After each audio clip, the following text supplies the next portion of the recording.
وعلى آله وأصحابه عباد الله أما بعد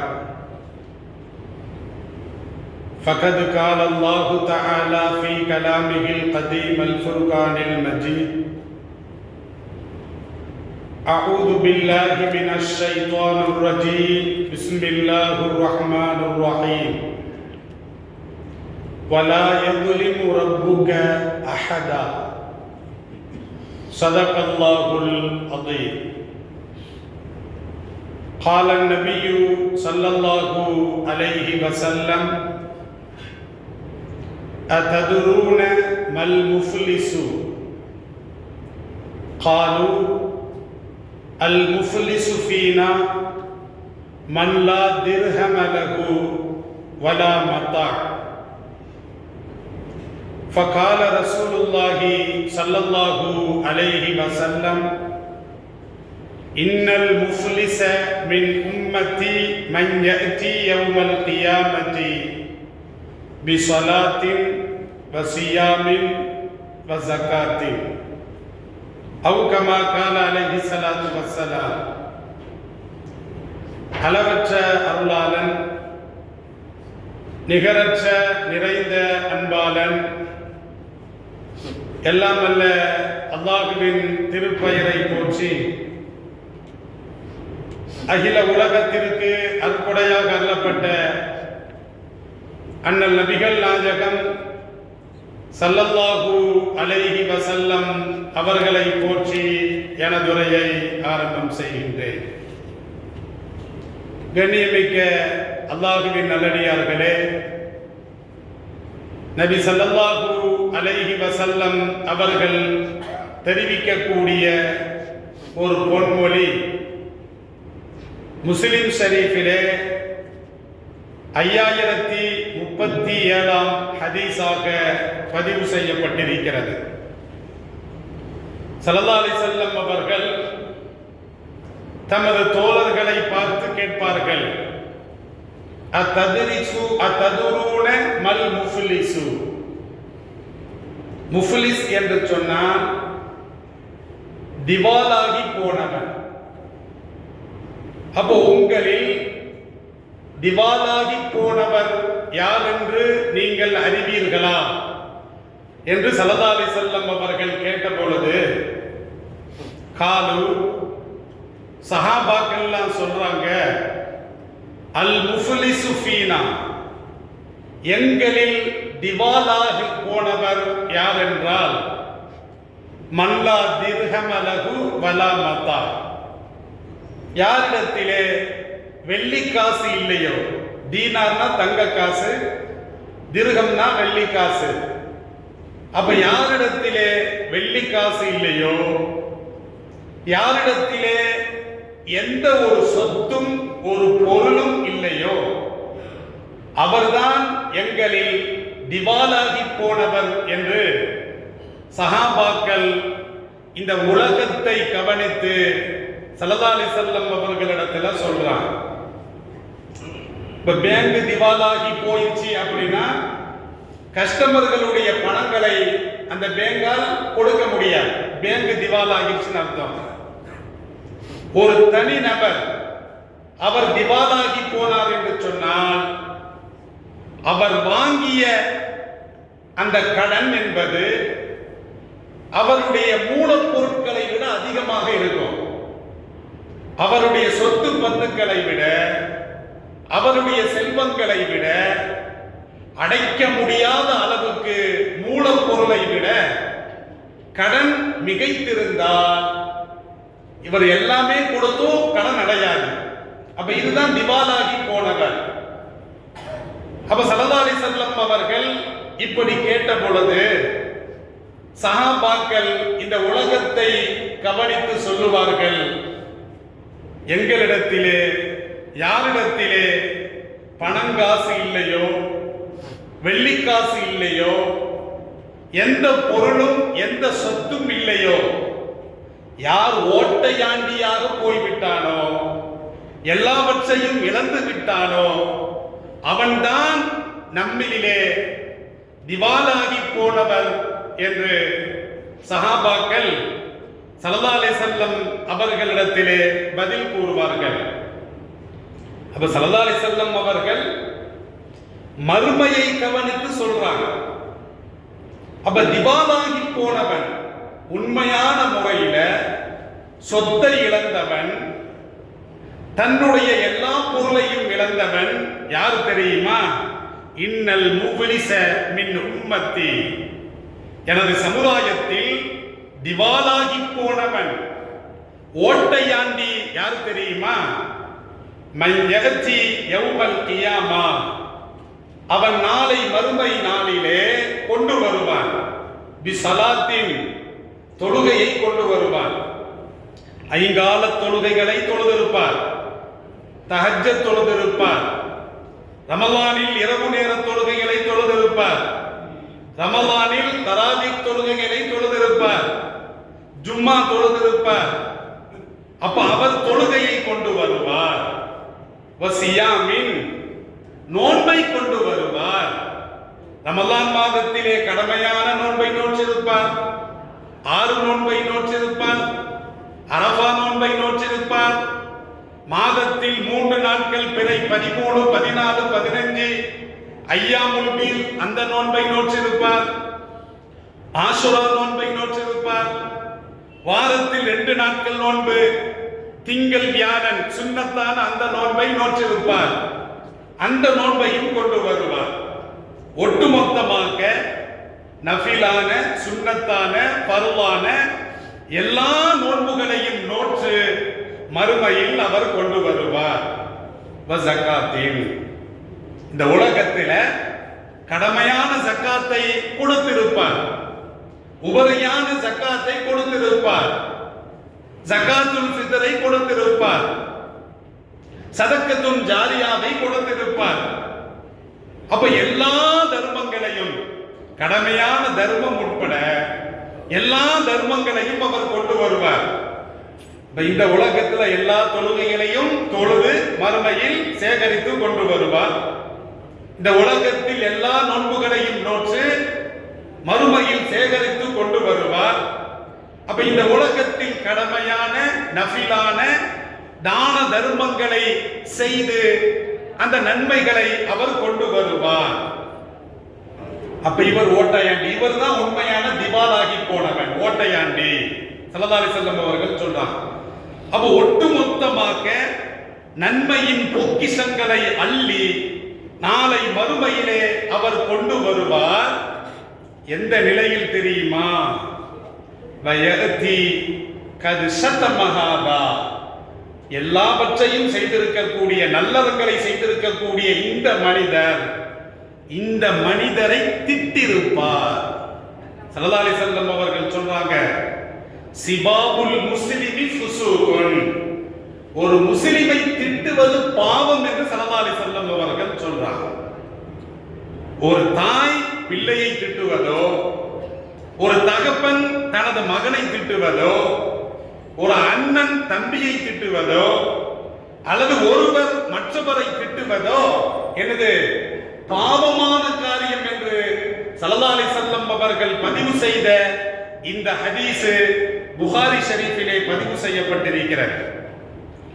உலகத்தில் ஒட்டுமொத்தமான நல்லவங்களை கொண்டு வந்த அந்த மனிதர் வகது சதமஹாபா, இந்த மனிதரை திட்டிருப்பார். பொண்ணு ஸல்லல்லாஹு அலைஹி வஸல்லம் அவர்கள் சொல்றாங்க, வகதஃபஹாதா, இந்த மனிதரை அவதூறு கூறியிருப்பார். இந்த பெண்ணை பார்த்து விபச்சாரி என்று அவதூறு கூறியிருப்பார். வாக்கலமாலஹாதா, ஸல்லல்லாஹு அலைஹி வஸல்லம் அவர்கள் சொல்றாங்க, மூன்றாவதாக அடுத்தவரின் சொத்தை அநியாயமாக பறித்து புசித்திருப்பார். அடுத்தவர் சொத்தைய அல்லது பொது சொத்தை இவர் ஆட்டைய போட்டிருப்பார்.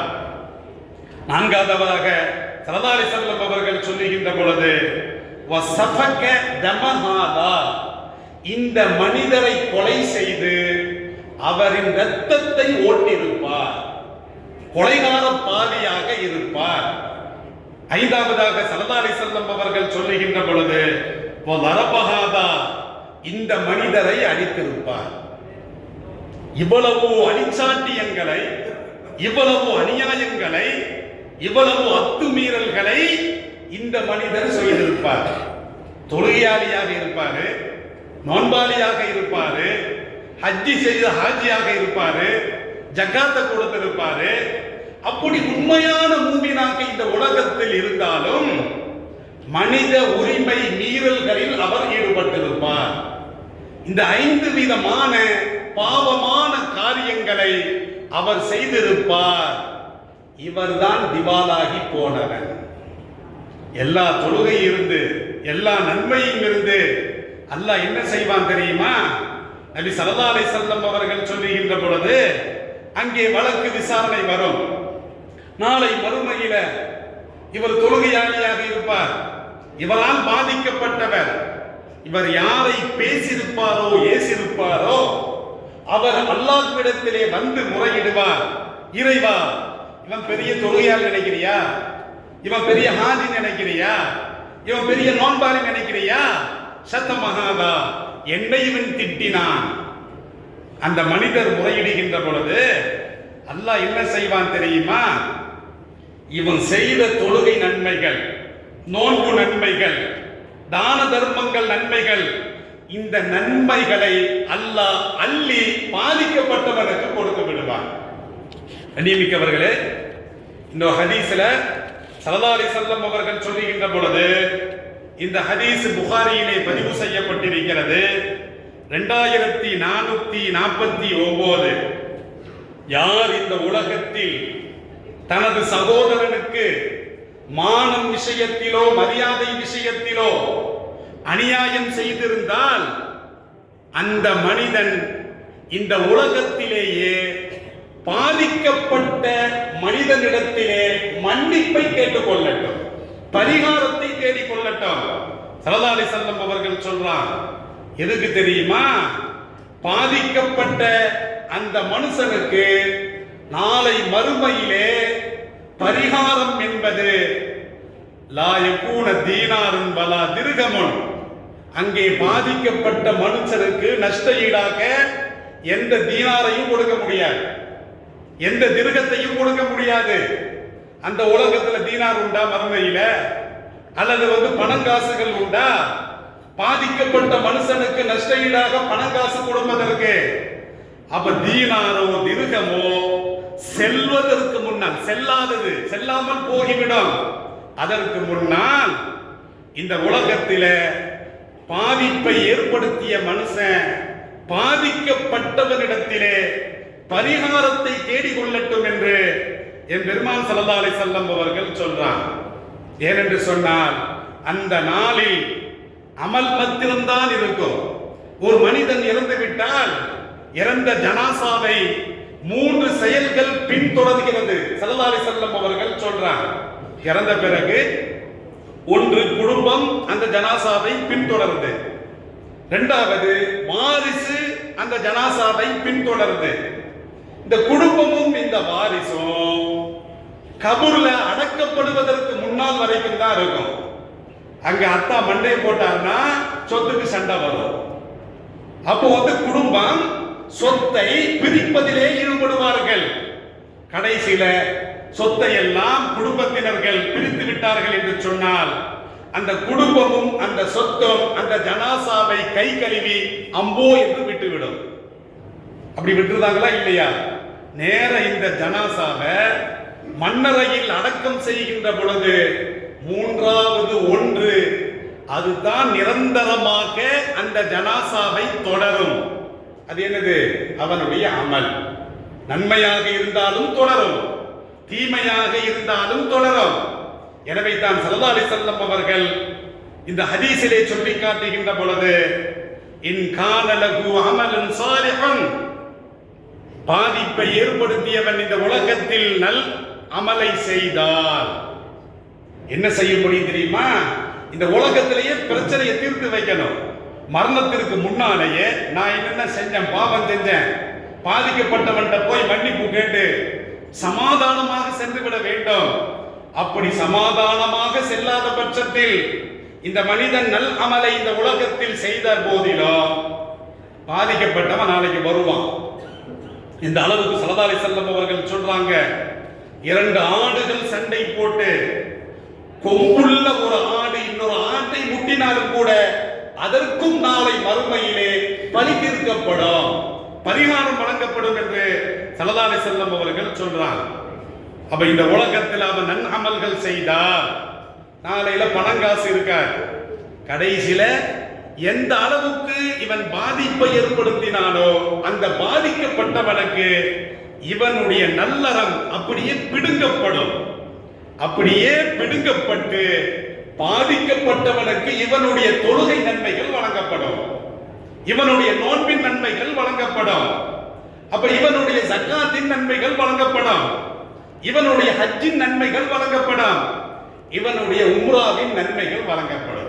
ஸல்லல்லாஹு அலைஹி வஸல்லம் அவர்கள் சொல்றாங்க, ஒருவேளை இந்த உலகத்துல நல்ல அமல் செய்யல, இந்த உலகத்திலேயே இவன் பாவியாக இருந்தான், வயில்லம் தக்குன் லஹு ஹஸனாத்தின், இந்த உலகத்துல எந்த நல்லமே கிடையாது, நன்மையே இல்லை அப்படின்னா என்ன தெரியுமா, இப்போ எப்படி பழி தீர்த்துக் கொள்வது அப்படின்னா, பாதிக்கப்பட்டவன் பாவியாக இருந்தால் அவனுடைய பாவங்களை கலற்றி இவனுக்கு சூட்டப்படும், இவனுக்கு வழங்கப்படும் என்று என் பெருமான் ஸல்லல்லாஹு அலைஹி வஸல்லம் அவர்கள் சொல்றாங்க. நாளைக்கு அப்படித்தான் விசாரணை நடைபெறும். அப்போ இந்த நாள் வருவதற்கு முன்னால் அங்கே பணங்காசு செல்லாது, அங்க சொல்வாக்கு செல்லாது, அங்கே செல்வாக்கு செல்லாது, அங்க ஆட்சி அதிகாரம் பலிக்காது, அங்க எதுவுமே பலிக்காது. அப்போ அந்த நாள் வருவதற்கு முன்னால் இந்த உலகத்தில் யார் யாரை ஏசினாரோ, யார் யாரை அடித்தாரோ, யார் யாரை அவதூறாக பேசினாரோ, யார் யாரை கொலை செய்தாரோ, யார் யாருடைய சொத்தை மானாங்கடியமாக சாப்பிட்டாரோ, இவர்களுக்கெல்லாம் இந்த உலகத்திலேயே அவர் அந்த பிரச்சனையிலிருந்து விடுபட்டு கொள்ளட்டும், அதற்குண்டான பரிகாரத்தை இந்த உலகத்திலே தேடிக்கொள்ளட்டும் என்று என் பெருமான் ஸல்லல்லாஹு அலைஹி வஸல்லம் அவர்கள் சொல்றாங்க. இப்படி வருதா, ஒருத்தர் வந்து சொல்லுவான், என்னை ஏசனா அப்படிங்கும் பொழுது அல்லாஹ் இவனுடைய நல்லறங்களை எடுத்து அவனுக்கு கொடுப்பான். அப்ப இன்னொருத்தர் சொல்லுவான், இவன் என்ன கொலை செஞ்சான் அப்படிங்கும் பொழுது இவனுடைய இன்னும் கொஞ்சம் நல்லறங்களை எடுத்து பாதிக்கப்பட்ட இரண்டாவனுக்கு கொடுக்கப்படும். மூன்றாவது ஒரு பெண் வருவார், ஆமினா என்பவள் வருவார், என்னை விபச்சாரி என்று இந்த உலகத்திலே இவன் இட்டு கட்டினான், அவதூறு பரப்பினான் என்று சொல்லுகின்ற பொழுது இவனுடைய இன்னும் கொஞ்சம் அமல்களை அந்த பாதிக்கப்பட்ட மனுஷனுக்கோ மனுஷிக்கோ வழங்கப்படும். கொஞ்சம் கொஞ்சமா எடுத்து அல்ல ஏரியாவை பிரிச்சு கடைசியில் என்ன ஆகும் அப்படின்னா, ஃபைன் ஃபனியத் ஹஸனாத்துஹு கபுல அன் யுக்திய மா அலைஹி, இவருடைய பிரச்சனை இன்னும் தீர்க்கப்படவே இல்லை, இன்னும் 10 பேர் பின்னால நிற்கிறான். இவனால் பாதிக்கப்பட்டவனுக்கு 5 பேருக்கு தான் நன்மைகளை வழங்கப்பட்டிருக்கிறது. இன்னும் இவனால் பாதிக்கப்பட்டவர்கள் இன்னும் 10 பேர் இருக்கிறான். இவனுடைய பிரச்சனை, இவனுடைய விசாரணை முடிவதற்குள்ளாகவே இவனுடைய நல்லறங்கள் எல்லாம் தீர்ந்து விட்டார். என்னாகும்? ஸல்லல்லாஹு அலைஹி வஸல்லம் அவர்கள் சொல்றாங்க, உஹித மின் ஹதாயாகும், எவன் பாதிக்கப்பட்டானோ அந்த பாதிக்கப்பட்டவனுடைய பாவங்களை எல்லாம் இவன் பாதிப்பை ஏற்படுத்தியதற்கு தகுந்தவாறு அவனுடைய பாவங்கள் இவன் மீது சுமத்தப்படும். தலை இன்னொருத்த வருவான், அவன் பாதிக்கப்பட்டிருப்பான், அவனுடைய பாவங்கள் இவன் மீது சுமர்த்து அங்கே பிரச்சனைக்கு தீர்வு காணப்படும். கடைசி என்ன ஆகும்? நல்லறங்கள் எல்லாம் அழிஞ்சு போய் பாலாகி போய் அடுத்தவனுக்கு கொடுக்கப்பட்டு அடுத்தவனுடைய பாவ சுமைகளை எல்லாம் இவன் சுமந்து சும்ம துரிஹ பின்னாரி, பிறகு என்னாகும்? ஒண்ணுமே இருக்காது, நன்மை இருக்காது, பாவங்கள் மலைகள் போன்று இருக்கும். கடைசியில் அல்லாஹ் அவனை நரகத்தில் தூக்கி எறிவான், அவன் நரகத்தில் தூக்கி எறியப்படுவான் என்று என் பெருமான் ஸல்லல்லாஹு அலைஹி வஸல்லம் அவர்கள் சொல்லிவிட்டு இவன் தான் யாரு? திவாலாகி போனவன். மறுமை பேங்குக்காக வேண்டி நிறைய நன்மைகளை சேகரித்தான். அவ்வளவு நன்மைகளை சேகரித்தையும் கூட அவனுடைய பிரச்சனைக்கு தீர்வு காண்பதற்காக அந்த நன்மைகள் பத்தல. அப்ப இவன் தான் எல்லாம் இருந்து, தொழுகை இருந்து, நோன்பு இருந்து, ஜக்காத் இருந்து, ஹஜ் இருந்து, உம்ரா இருந்து, எல்லாம் இருந்து ஒண்ணுமே இல்லாம போறான் தெரியுமா? ஓட்டையாண்டி. இவன் தான் உண்மையான திவாலாகி போனவன். நபி ஸல்லல்லாஹு அலைஹி வஸல்லம் அவர்கள் சொல்றான். பணங்காசு அல்ல, பணங்காசு இந்த உலகத்தை பொறுத்து. ஒரு மனுஷன்ட்ட பணங்காசு இல்ல, கடனுக்கு மேல கடனு, அவனுடைய மூலப்பொருளை அவன் வாங்கிய கடனை அடைத்தாலும் கூட இன்னும் கடன் இருக்குது. அவன் இந்த உலகத்தில் திவாலாகி போனவன் என்று சொன்னார். இவன் அந்த உலகில் மறுமையில் திவாலாகி போனவன் என்று என் பெருமான் ஸல்லல்லாஹு அலைஹி வஸல்லம் அவர்கள் அறிவிக்கக்கூடிய இந்த செய்தி முஸ்லிம்ல பதிவு செய்யப்பட்டிருக்கிறது. அப்ப கண்ணியமிக்கவர்களே, இந்த உலகத்தில் நாம் அண்ணன் தம்பியோடு சண்டையா, அக்கா தங்கையோடு சண்டையா, மாம மச்சானோடு சண்டையா, குடும்ப உறவோடு சண்டையா, எல்லா சண்டைகளையும் எல்லா பிரச்சனைகளையும் இந்த உலகத்திலேயே நீங்கள் தீர்த்து விடுங்கள். நீங்கள் இறப்பதற்கு முன்னால் தீர்த்து விடுங்கள். அங்கே தீர்ப்பதற்கு, பரிகாரம் கொடுப்பதற்கு அங்கே பணங்காசு வராது, அது செல்லவும் செல்லாது. ஒன்றே ஒன்று இருக்கும், நன்மை செய்தால் நன்மை இருக்கும், அதை வைத்து தீர்க்கப்படும். தீமை செய்தால் தீமை இருக்கும், அதை வைத்து தீர்க்கப்படும் என்பதனை என் பெருமான் ஸல்லல்லாஹு அலைஹி வஸல்லம் அவர்கள் சொல்லுவார்கள். ஒரு ஹதீஸ், அன்னை ஆயிஷா சித்திகா ரலியல்லாஹு தஆலா அன்ஹா அவர்கள் அறிவிக்கக்கூடிய ஒரு ஹதீஸ். ஒரு மனிதர் ஸல்லல்லாஹு அலைஹி வஸல்லம் அவர்களிடத்தில் வருகிறார். வந்து ஸல்லல்லாஹு அலைஹி வஸல்லம் அவர்களுக்கு மத்தியில உட்கார்றார். உட்கார்ந்துட்டு ஸல்லல்லாஹு அலைஹி வஸல்லம் அவர்களிடத்தில் சொல்றாரு, அல்லாஹ்வின் தூதர் அவர்களே, எனக்கு 2 அடிமைகள் உண்டு. எனக்கு 2 அடிமைகள் உண்டு. அந்த 2 அடிமைகளும் யுகதிபூனனி, என்னை பொய்ப்படுத்துகிறார்கள், என்னை பொய்யாக பேசுகிறார்கள். வயகூலுனனி, எனக்கு மாறு செய்கிறார்கள், எனக்கு அநியாயம் செய்கிறார்கள், மோசடி செய்கிறார்கள். வயசூனனி, எனக்கு பாவம் செய்கிறார்கள். அப்படி புகார் தெரிவிக்கிறார். என்ன பொய்ப்படுத்துறாங்க 2 பேரும், எனக்கு மோசடி பண்றாங்க, எனக்கு பாவம் செய்யறாங்க அப்படின்னு சொல்லிட்டு அவர் சொல்றாரு, அப்போ எனக்கு பாதிப்பை ஏற்படுத்திய அந்த 2 அடிமைகளையும் நான் என்ன செய்வேன் தெரியுமா? நான் பழி தீர்த்துக் கொள்வதற்காக நான் அவர்களை ஏசுவேன். வஅஸ்மத்துஹும், நான் அவர்களை ஏசுவேன். வஅத்ரிபுஹும், நான் அவர்களை அடி அடி என்று அடித்து துவைப்பேன். இவர் சொல்றார், பழிக்கு பழி நான் இந்த உலகத்திலே வாங்கிக் கொள்ளுவேன் என்று சொல்லிவிட்டு ஸல்லல்லாஹு அலைஹி வஸல்லம் அவர்களிடத்தில் கேட்கிறாரு, ஃபகைஃப அன மின்ஹும், நான் அவர்கள் விஷயத்தில் நடந்து கொண்டது சரியா? ஸல்லல்லாஹு அலைஹி வஸல்லம் இடத்துல கேட்கிறார். எப்படி சரின்னு சொல்ல முடியும்? அப்ப ஸல்லல்லாஹு அலைஹி வஸல்லம் அவர்கள் சொல்றாங்க, நாளை மறுமையில யார் செய்தது சரி, யார் செய்தது தப்பு என்று அந்த விசாரணையில் தெரியும். ஸல்லல்லாஹு அலைஹி வஸல்லம் அவர்கள் சொல்றாங்க, நாளை மறுமையில அந்த அடிமைகள் உனக்கு மாறு செய்திருக்கிறார்கள், உன்னை பொய்ப்படுத்தியிருக்கிறார்கள், அப்போ உனக்கு பாவம் செய்திருக்கிறார்கள். அப்ப அவர்கள் செய்த பாவத்திற்கு தகுந்தவாறு உன்னுடைய தண்டனை அமைந்து விட்டால், இந்த உலகத்தில் தண்டிச்ச, அப்ப அவர்களுடைய தவறுக்கு தகுந்தவாறு அப்போ உன்னுடைய அந்த தண்டனை அமைந்து விட்டால், அப்ப ஸல்லல்லாஹு அலைஹி வஸல்லம் அவர்கள் சொல்றாங்க, அப்ப யாருக்கும் எந்த பாதிப்பும் கிடையாது, சரிக்கு சமமா நீ நிறைவேற்றி விட்டாய்.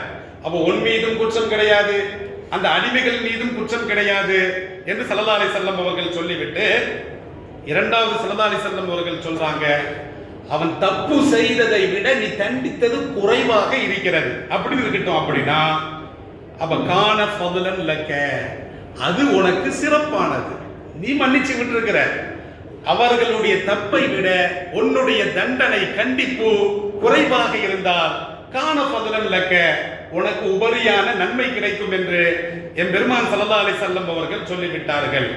அதே மாதிரி அவர்கள் செய்த தப்பை விட உனது தண்டனை அதிகமாக இருக்குது. கொஞ்சம் பேசியிருப்பான், நீ அதிகமா அடிச்சிருப்ப. கொஞ்சமாவது செஞ்சிருப்பான், அதிகமா துவச்சிருப்ப. அடிமையை கேட்க இந்த உலகத்தில் நாதி இல்லை என்ற தைரியத்தில் அடி வெளுத்து வாங்கியிருப்ப அப்படின்னா அவர்கள் செய்த பாவத்தை விட உனது தண்டனை மேலாகிவிட்டால் நாளை நீ பழிக்கு பழி வாங்கப்படுவாய். ஸல்லல்லாஹு அலைஹி வஸல்லம் அவர்கள் சொல்றாங்க, நாளை நீ பழிக்கு பழி வாங்கப்படுவாய். இப்படி சொன்ன பிறகு அவர் அழுது கொண்டே செல்லுகிறார். அப்ப நாம் செஞ்சது ஓவரா அடிச்சிட்டோமா? இவர் நினைத்து கொண்டே அழுது கொண்டே அவர் திரும்புகின்ற பொழுது ஸல்லல்லாஹு அலைஹி வஸல்லம் அவர்கள் சூரத்துல் அன்பியா 47வது வசனத்தை ஓதி காட்டுவார்கள். உனக்கு தெரியாதா? அம்மா தக்கரவு. ஸல்லல்லாஹு அலைஹி வஸல்லம் அவர்கள் கேட்பாங்க, அம்மா தக்கரவு கவுலகு, அல்லாஹ்வுடைய சொல்லை நீ ஓதி பார்க்கவில்லையா? என்ன சொல்ல அப்படின்னா, வனதகுல் மவாசீனல் கிஸ்த லியௌமில் கியாமா, நாளை மறுமையில நீதமான துல்லியமான தராசுகளை நாம் வைப்போம். ஃபலா துக்லமு நஃப்சுன் ஷைஆ, எந்த ஒரு ஆத்மாவும் கொஞ்சம் கூட அநீதி இழைக்கப்படாது. வஇன் கான மிஸ்கால ஹப்பத்தின் மின் ஹர்தலின், அல்லாஹ் குர்ஆன்ல சொல்றான். அப்போ கடுகு வித்த அளவு ஒரு ஆத்மா நன்மை செய்தாலோ தீமை செய்தாலோ அதைனா பிஹா, அதை நாம் கொண்டு வருவோம். வகஃபா பினா ஹாசிபீன், கணக்கெடுப்பதற்கு நாமே போதும் என்று இந்த வசனத்தை எம் பெருமான் ஸல்லல்லாஹு அலைஹி வஸல்லம் அவர்கள் ஓதி காட்டுவார்கள். அப்ப கண்ணியமிக்கவர்களே, அப்ப துல்லியமான நீதமான தராசுகள் அங்கே அளக்கப்படும். நாம் செய்த பாவத்தையும் அளக்கப்படும், நன்மையும் அளக்கப்படும். வலா யதுலிமு ரப்புக அஹதா, அல்லாஹ் குர்ஆன்ல சொல்றான், உமது இரட்சகன் அநியாயம் செய்யக்கூடியவனாக இல்லை. ஆகவே இந்த உலகத்தில் நாம் நல்லறங்களை செய்கின்ற பொழுது அதை பாதுகாக்க வேண்டாம். நாம் யாருக்கு கெடுதி செய்தோமோ, ஹஜ்ஜுடைய நேரத்தில் மட்டும்தான் கேட்கிறான். ஹஜ்ஜிக்கு போறதுக்கு முன்னால நான் செஞ்ச பாவத்தை மன்னிச்சிரு, அப்படி கிடையாது. பெரிய ஹஜ்ஜிக்கு போறோம், மௌத்துக்கு முன்னால அதையும் கேட்க வேண்டும். நம்மால் பாதிக்கப்பட்டவர்களிடத்திலே வலிய சென்று நாம் அவர்களிடத்திலே சமரச தீர்வை கண்டால் நாம் இந்த உலகத்தில் செய்த தொழுகைகள், நோன்புகள், ஜக்காத்துகள், ஹஜ்ஜுகள், உம்ராக்கள் எல்லாம் பாதுகாக்கப்படும். பார்த்துக்கலாம் பிஸ்கோத்து அப்படின்னு நீ மண்டை போட்டீங்கன்னா எல்லாம் பாலாகிவிடும். நீதான் திவாலாகி போனவன் என்ற அழகான ஒரு கருத்தை என் பெருமான் ஸல்லல்லாஹு அலைஹி வஸல்லம் அவர்கள் பதிவு செய்கிறார்கள். எனவே நம்மால் பாதிக்கப்பட்டவர்கள் யாராக இருந்தாலும் வலிய சென்று மன்னிப்பு தேடுவது அது தப்பு அல்ல, அது கௌரவ குறைச்சல் அல்ல. எல்லாம் அல்ல அல்லாஹ் நாம் செய்த நல்லறங்களை பாதுகாப்பானாக, மறுமையில் அப்படியே தக்க சன்மானம் வழங்குவானாக. வாஹிரு தஅவானா அனில் ஹம்துலில்லாஹி ரப்பில் ஆலமீன்.